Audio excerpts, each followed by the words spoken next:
안녕하세요. 저는 70세이고 현재 임대업으로 먹고 살고 있습니다. 부모님 밑에서 외아들로 살아가다 젊을 적 벌어놓은 돈으로 부동산 투자에 성공한 삶이어서 부러움을 사기도 했습니다. 돈 벌다 홍기를 놓쳐 40살 넘게 노총각으로 지내다가 지인에게 소개받은 맘씨 고운 여자와 결혼을 하고 아들 한 명을 보았네요. 제가 혼자 자라 많은 자식들을 보길 바랬지만 그것도 팔자에 있어야 가능한 거겠더라고요.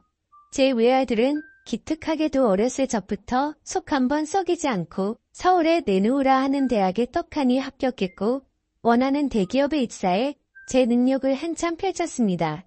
그리고 그곳에서 사내 연애로 만난 3살 연상인 여자와 결혼을 하겠다고 저절로 앞에 데려왔습니다. 지어머니처럼 순하고 착한 여자를 데려왔으면 좋았을걸? 꽤나 반반한 외모이기는 했으나 어딘가 모르게 드세 보이는 예비 며느리가 맘에 걸리더군요. 아들은 뭐가 울린 듯 콩깍지가 쓰였는지 계속 여자친구가 좋다 하니 자식 이기는 부모 없다고 결국 아들을 위해 결혼을 허락하게 되었고 예비 며느리가 될 아이는 어느새 혼자 임신까지 한 채 배불렀어 결혼식장에 들어갔습니다. 사실 예비 며느리는 어렸을 적 부모가 이혼해서 엄마는 바람나서 도망갔고 아빠 밑에서 동생과 함께 같이 살았다고 합니다. 뭐 그런 가정에 편견이 있는 건 아니었지만 그래도 기왕이면 다홍치 마라고 귀하게 큰 내 자식이 여느 사람 못지않게 화목하게 자란 여자를 아내로 맞이하면 좋겠다는 욕심은 있었어요. 실제로 아들에게 여러 좋은 혼자 자리연 가득 들어온 것도 사실이었고요. 하지만 그것도 혼자 임신까지 해서 아들을 꽉 붙들어 놓은 며느리는 귀엽고 옆자리를 차지하고야 말았고 저희는 그 아이를 가족으로 맞았습니다. 발갑진 않았으나 아들이 사랑하는 여자였으니 며느리의 장점을 보고자 노력하며 마음을 달랬네요. 며느리는 스스로 쟁취하고 도전하고 이뤄내고 그 각박하고 어려운 상황에서도 보다 나은 환경에서 살고자 악착같이 공부해서 괜찮은 대학 나와 장학금으로 공부해 아들과 같은 회사에 입사했습니다. 번 돈으로 제 아버지 병원비 대고 동생 공부까지 시키고서 지원수 자금까지 척척 마련하니 참으로 똑 부러지고 생활력 강한 장점이 있는 아이더군요. 시부모에게도 살뜰하게 자라니 딱히 흠잡을 것도 없던 터였네요. 뭐 사람이 항상 완벽할 수만은 없으니 전 며느리를 맞아들이기로 하고 아들과 행복하기를 바랬습니다. 그러던 중 살면서 저는 인생이 최대의 불행한 일을 겪어야 했습니다. 그날은 아내가 임신한 며느리 힘들다며 손수 만든 반찬을 애들 떼에 가져다 주었던 날이었어요. 아들이 엄마를 저희 집으로 다시 데려다주는 데서 일어나 버리고 말았습니다. 역주행하는 음주 차량을 미처 못 보고 아들은 그대로 박아버렸고 그야말로 처참한 상태에서 음주 운전자를 비롯한 저희 아들 제 아내까지 저 세상으로 가고 말았어요. 소식을 들은 뒤 정신을 도저히 차릴 수가 없겠더라고요. 세상에 말도 안 돼. 느금하게 여행이나 잘 다니자며 행복하게 살길 바랬던 착했던 제 아내와 제 목숨과도 같던 제 아들 녀석이 저만 두고 세상을 등져버렸다는 소식에 저 혼자 이 남은 세상 살면 뭐하나 싶어 나쁜 생각마저 들었습니다만 며느리가 곁에서 힘을 주었습니다. 아버님 그러시지 마세요. 어머님이랑 그이 잘못된 건 너무나 안타깝지만 산 사람은 살아야죠. 제가 부족하지만 더 잘할게요. 이제 제 뱃속에 아기도 태어날 테고 그렇게 저희 가족 다시 한번 잘 살아야 하며 자신의 배를 어루만지는 며느리.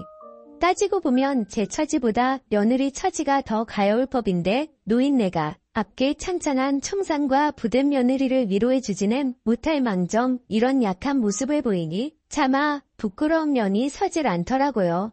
미안하다 아가, 아버지가 내 마음 헤아리지 못하고 그저 내 생각만 했구나. 내 뱃속에 태어날 우리 손주도 있는데 내 말대로 산 사람은 살아야 하는 게 맞구나. 아버지가 앞으로 단단히 마음먹고 우리 손주 봐서라도 못다한 사람 목까지 잘 살자꾸나 하며 며느리와 서로 다독여주기도 했네요. 며느리는 얼마 안가 출산을 했지만 며느리 곁에 있는 사람은 오직 저밖에 없었습니다.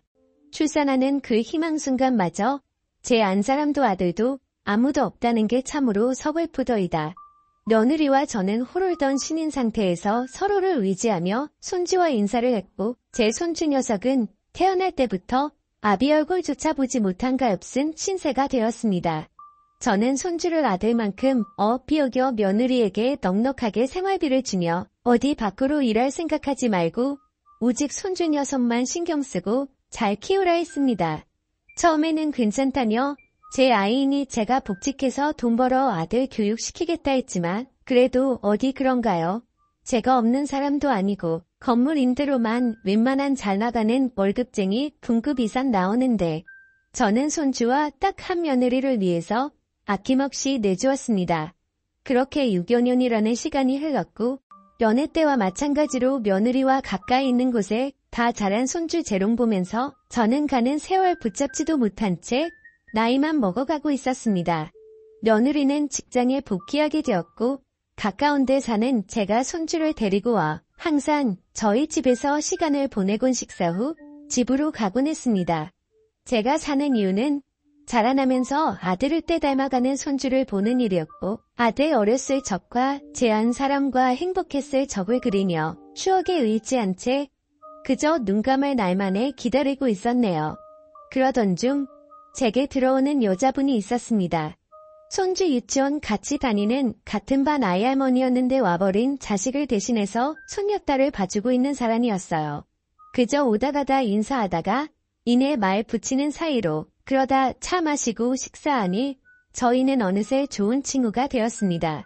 정시라서 제가 정 여사님이라고 불렀는데 우리 눈 감은 안 사람처럼 참으로 착하고 순박한 그런 사람이었어요. 지난 아픔을 가슴에 묻은 한많은 세월 술 한잔하며 털어놓았더니 정 여사님도 속에 있는 말을 털어놓으시더라고요. 그러셨군요. 참 자식 먼저 보낸 부모 심정은 말로 다 못다하죠. 제 팔자도 어찌나 사나운지 남편 먼저 목수댐으로 잃고 막내딸마저 사고사로 잃었는데 어찌나 죽지 못해 사는 목숨인지요. 얼마나 그간 힘든 삶을 사셨겠어요. 누구보다 그 심정 이해합니다. 라며 서로 자식 잃은 마음을 위로해주기도 했습니다. 절대 한 사람 아니면 제 곁을 내어줄 수 없다 여겼는데 정이라는 게 참으로 무서워 마음이 열리더라고요. 가끔 저희 집에 와서 식사를 챙겨주기도 하고 집안 청소를 해주며 제 말동무를 해주었는데 어찌나 말을 곱게 하는지 젊은 청춘 마냥 막 설레거나 하진 않았지만 함께하는 시간은 참으로 즐거웠습니다. 저희는 친구 관계로 넘어 남녀로서 호감이 생겼고 점차 가까워져 요즘 사람 말로 여자친구 남자친구이지 않은 연인 사이가 되었답니다. 그런데 어느 날 미처 염두에 두지 못했던 일이 생기고 말았어요. 아버님 저 왔어요. 외근 중에 잠시 근처에 왔다가 들렸는데 저희 승준이 유치원에 잘 다녀왔어요 라고 웃으며 들어오는데 그때 하필 제 집에서 정 여사와 그 손녀딸이 함께 시간을 보내고 있었고 정 여사님은 익숙한 앞치마 차림으로 부엌에서 뭐를 한참 만들고 있었습니다. 당황스러워하는 며느리 앞에서 저는 떠든거리며 정 여사님을 소개했습니다. 며느라 인사하거라. 우리 손주랑 같은 반 아이 할머니란다. 라고 인사를 하니 며느리 순간 새해지다 능청스럽게 웃으며 반갑게 정 여사님을 맞아주었습니다. 님가 골치가 아파지더라고요. 며느리가 드셨년이 있었으나 생각이 깊어 이해해주려니 쉽기도 했지만 마음이 썩 편하지 않은 건 사실이었습니다. 며느리는 정 여사님을 보낸 후 평소처럼 손주 녀석을 데려갔고 다음 날도 그 다음 날도 정 여사님에 관해 어떤 것도 묻지 않은 채 흘려보냈습니다. 폭풍전야로 저는 며느리의 눈치를 보며 정 여사님을 숨어서 만나는 꼴이 되어버렸고 다행히 정 여사님은 제 입장을 이해해 주셨는지 서운한 내색을 굳이 드러내진 않더라고요. 그런데 며느리가 어느 날 어떤 여성분을 제 앞에 데려왔습니다. 아버님 서로 인사드리세요.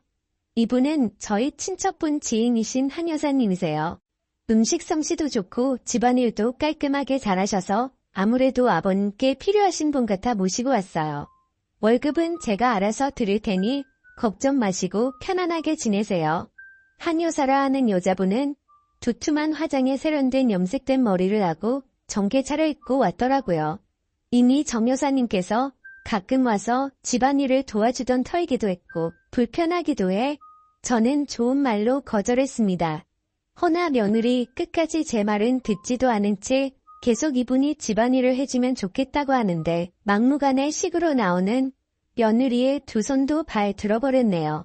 아니나 다를까 한 여사가 오고 나선 정 여사님은 집에 자연스레 발길 이뜸하게 되어버렸고 그 틈을 타 한 여사는 제게 다가오기 시작했습니다. 느금하게 여자복이 터졌는지 한두 번 피하고 거절하니 한 여사는 자존심이 상했는지 노골적으로 저를 유혹했습니다. 오늘 저 집에 안 들어가도 돼요. 제가 얼마 전 와인 한 병을 선물로 받았는데 향기가 아주 그윽하더라고요. 저랑 괜찮으면 한 잔 부딪혀요. 라며 제게 잔을 내밀었고 저는 여러 번 괜찮다 사연이 있지만 밀어붙이다 싶기에 억지로 주는 와인 한 잔을 마신 후 정신 못 차린 채 그대로 골아떨어져 버리고 말았습니다. 그 다음날 깨나 보니 깔끔하게 정돈된 방이 어느 때와 똑같은 아침을 맞아 전 안도를 하며 숨을 쉬었고 날이 밝을 때 손주를 유치원에 데려다주며 정 여사님과 마주쳤는데 정 여사님이 어느 때와 다르게 제게 비속꽂힌 말씀을 하시더라고요. 승준 할아버지가 저 말고 댁에 계신 분이랑 그런 관계인 줄 몰랐네요. 그렇게 여러 여자를 거느리시는데 소질 있으신 분이신 줄 몰랐어요. 진짜 부끄러운 줄도 모르고 실망이네요. 라며 말씀을 하시곤 제 곁을 지나가시는데 이게 다 뭔가 싶었습니다. 다 오해라며 전 집에 있는 사람하고 아무 관계도 아니고 그 댁은 며느리가 데리고 온 친척의 지인분이고 단지 우리 집의 집안일 도와주시러 오신 분이다라고 설명했으나 감정에 앞서는 정 여사님께는 씨알도 안 먹히는 얘기였습니다. 정 여사님하고 멀어지자 그 틈을 이용해 집에 있던 한 여사는 제 맘에 들기 위해 꽃단장을 하고서 찾아와 말동무도 해주고 집안일도 깨끗하게 쳐주고 정 여사님이 제게 했던 일로 제 맘을 사로잡으려 했습니다. 게다가 벼랑간 며느리까지 등장해 꽃다발과 봉투를 내밀더라고요. 어머 두 분 너무 잘 어울리세요. 그렇잖아도 제가 공연 티켓을 선물 받은 게 있는데 저 혼자 가기는 뭐하던 참이었거든요. 요새 잘 나가는 트로트 가수 공연이니 두 분이서 오붓하게 잘 다녀오시고 분위기 좋은 호텔 디너 뷔페 티켓도 함께 넣었으니 좋은 시간 보내시고 오세요. 라며 며느리까지 지원 사격을 해주니 백등 흘러가는 상황을 보아하니 며느리가 손을 썼는지 이런 상황을 다 염두에 두고 계획한 것 같더라고요. 워낙 영리하고 빠삭한 아이니 애써 저에 위해 그랬다고만 생각하려 했습니다. 뭐 사실 저 역시 정 여사가 그렇게 나오니 막상 실망스러움에 한 여사를 굳이 피하려 하진 않았지만 사람이 알면 알아갈수록 구관이 명관이다라는 말처럼 교양도 지식도 풍기는 외모의 분위기도 여러모로 정 여사님을 대신할 수 없겠더군요. 오히려 한 여사를 통해 정 여사님에 대한 제 마음이 확고하게 자리 잡음을 느꼈고 저는 용기 내어 다시 한번 정 여사한테 다가가기로 했습니다. 저는 한 여사의 감시를 피해 몰래 정 여사님을 놀이터 깃편으로 불러내었고 그간 구구절절 신점을 쏟아내며 제 진심을 전해주었어요. 그러자 정 여사도 어쩔 줄 모르고 귀엽고 여린 맘에 눈물을 훔치더라고요. 저도 실은 승준 할아버지가 보고 싶고 그립고 했어요. 제가 왜 그렇게 퍼부었나 반정도 많이 했고요. 하지만 생각할수록 제가 다가설 자리는 없는 것 같아 제 맘을 정리하기로 했습니다. 아무리 우리가 인생을 산 세월이 많다 한들 이해할 부분이 있고 도저히 이해가 안 되는 부분도 있잖아요 라고 말을 하면서 제게 휴대폰 사진을 주섬주섬 찾아 보여주더라고요. 그런데 이게 웬일인가요? 저는 휴대폰 사진을 보고 그야말로 숨이 턱 막히는 기분을 느꼈습니다. 그 사진은 바로 저와 한 여사가 한 이불을 덮고 자고 있는 모습이었어요. 그 사진이 정 여사님께 전송이 되었다는 겁니다. 저게 언제인지 생각해보니 아무래도 그때 한 여사가 제게 줬던 와인을 마시고 잠시 잠들었던 그날 같았어요. 항렬에 치받는 게 나 모르게 이런 일을 저지른 한 여사를 도저히 가만둘 수 없겠더라고요. 모종의 음모가 도사리고 있다. 여긴 저는 당장에 한 여사가 있는 집으로 들어가려 하는데 어쩐 일로 저 멀리서 며느리 차처럼 보이는 차량이 보였습니다. 평일이라 당연히 회사에 갔을 줄만 알았던 며느리는 연차를 낸 건지 어쩐 건지 가까이 다가다 보니 옆에 익숙한 얼굴의 한 여사와 얘기를 나누고 있었네요. 헌데 그 둘이 하는 얘기가 윈가 심상치 않았습니다. 야, 나 도저히 못하겠다. 저놈의 뻑뻑한 영감탱이 하나부터 열까지 다 맞춰주는데도 넘어올 기미가 단일도 없어. 저런 별 볼 일 없는 퉁퉁한 여인네랑 이런 신랑이 하는 것도 자존심 상할 판국에 이딴 대접 받아야겠니? 하며 더운 듯 부채질을 하고 있는 한 여사. 삐죽하게 노려보며 며느리가 입술을 깨물며 대꾸하더군요. 그래서 지금 재산 50억을 그 별 볼 일 없는 퉁퉁한 여인네한테 뺏기겠다고. 엄마 우리 아빠 돈 못 번다고 그놈의 돈 쫓아서 남편 자식 버리고 같이 일했던 사장놈하고 도망간 거 아니었어? 이렇게 돈 좋아하는 양반이 50억을 눈앞에 두고 포기하겠다고. 시아버지가 엄마한테 안 넘어올까봐 자신 없어진 건 아니고. 엄마 이게 대체 무슨 소리야? 분명 며느리가 한 여사한테 불렀는데 며느리는 어렸을 때 어머니가 바람나 집 나갔다고 했는데 그 엄마가 바로 한 여사라는 말입니까? 기틀거리며 거의 쓰러지기 직전이었던 전 금수만도 못한 무녀의 대화를 마저 들었습니다. 며느리의 말에 분이 이랬던 한 여사는 눈알이 뒤집힐 정도로 소리를 지르더군요. 자신이 없어. 너 어따 그 여자와 날 비교하는 건데. 나의 사람 취급도 안 했던 네가 재산 상속 때문에 날 내 시아버지 옆자리에 심어놓으려는 주식검은 속내 뻔히 아는데 네가 나한테 이따위로 나와도 돼. 아쉬운 게 누군데. 서로 아쉽지 않아. 엄마는 시아버지 곁에서 받을 호감까지 생각하면 나한테 저래도 모자랄 판이야. 시아버지 저 세상 가고 나면 남은 재산 반반씩 나누기로 했으면 잘해야지. 50억이 거저 떨어지는 줄 알아. 죽 서서 정 여사인지 뭔지 그 여자 주기 싫음 제대로 좀 하자고. 라고 얘기하더라고요. 그 소리를 듣는데 얼마나 손발이 부들부들 떨리던지. 손주를 봐서 그간 믿고 있었던 며느리한테 뒤통수 제대로 맞았던 저는 모든 진실을 안 이상 더 이상 가만히 있을 수 없었습니다. 떨리는 손을 가다듬고 애써 제 전담 변호사한테 전화를 넣으려던 찰나 그때 한 여사가 며느리한테 찍소리도 못하고 씩씩거리며 나오더군요. 어머 깜짝이야. 아니 세상에 왜 여기 있어요? 설마 지금 여기서 우리 얘기가 엿들은 거예요. 어머 기가 막혀.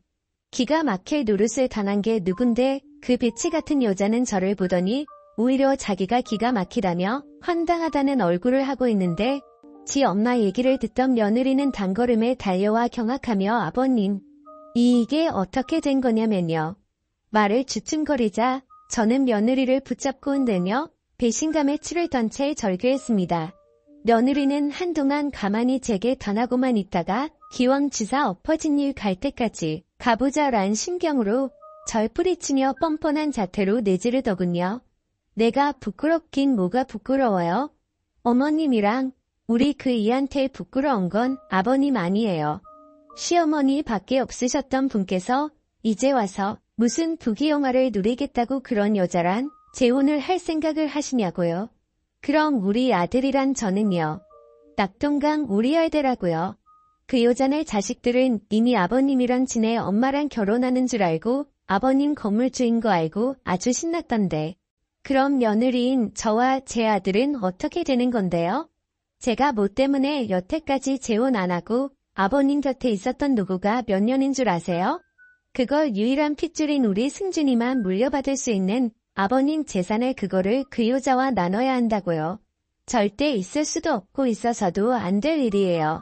저도 다 살자고 우리 아들 지키보자 했던 거라고요.